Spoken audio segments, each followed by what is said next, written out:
Henry the Green Engine has lived on the island of Sodor for many years. He wouldn't want to be anywhere else. He likes every part of it, from the fields filled with flowers to the white sandy beaches.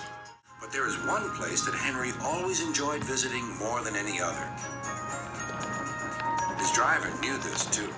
"Come on, Henry," he would sometimes say. "We've made good time today. We'll stop for a while by the forest." Henry loved it here.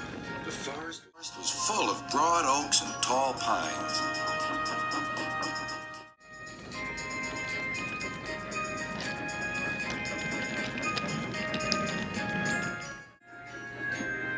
Henry could remember the day long ago when he and Toby brought some new trees to be planted, and Terence and Trevor helped haul them into place.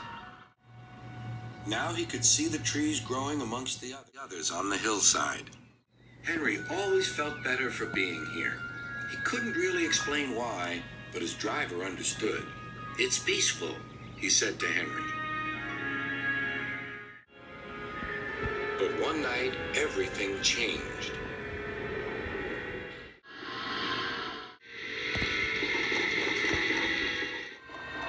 Engines were resting in the shed. "Listen," said Thomas. "Can you hear a strange whistling sound?" "It's the wind blowing outside our shed," replied Toby. "But I've never heard it like this before."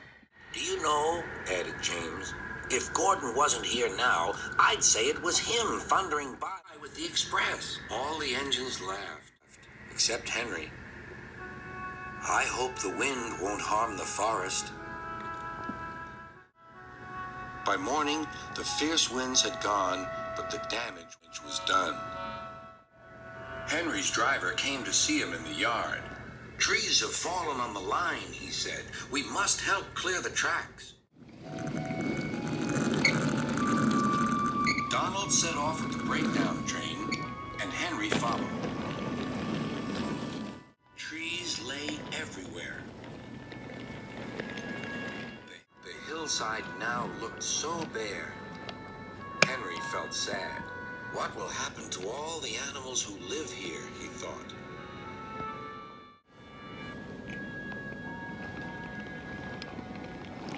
When Henry's flat cars were full of logs, he took them to the timber mill where they would be turned into furniture and other things.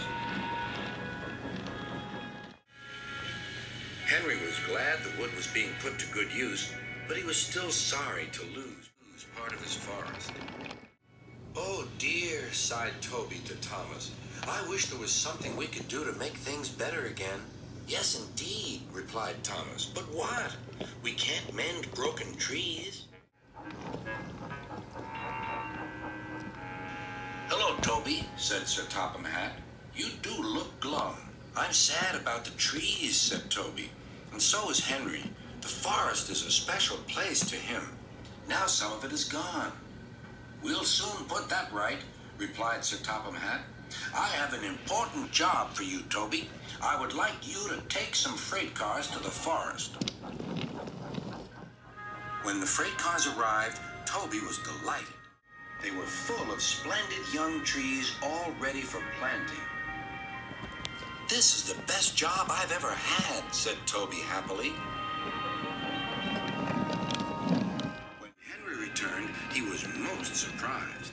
There were Terence and Trevor busily helping the workmen clear the torn stumps and branches. "Look, Henry," called Terence, "we're beginning again. The hillside will look better than ever before. You will see." Now, whenever Henry stops by the forest, he can see the new trees growing strong and tall. Sometimes everywhere is very quiet, and at other times Henry can hear leaves rustling or a bird's wing brushing the air.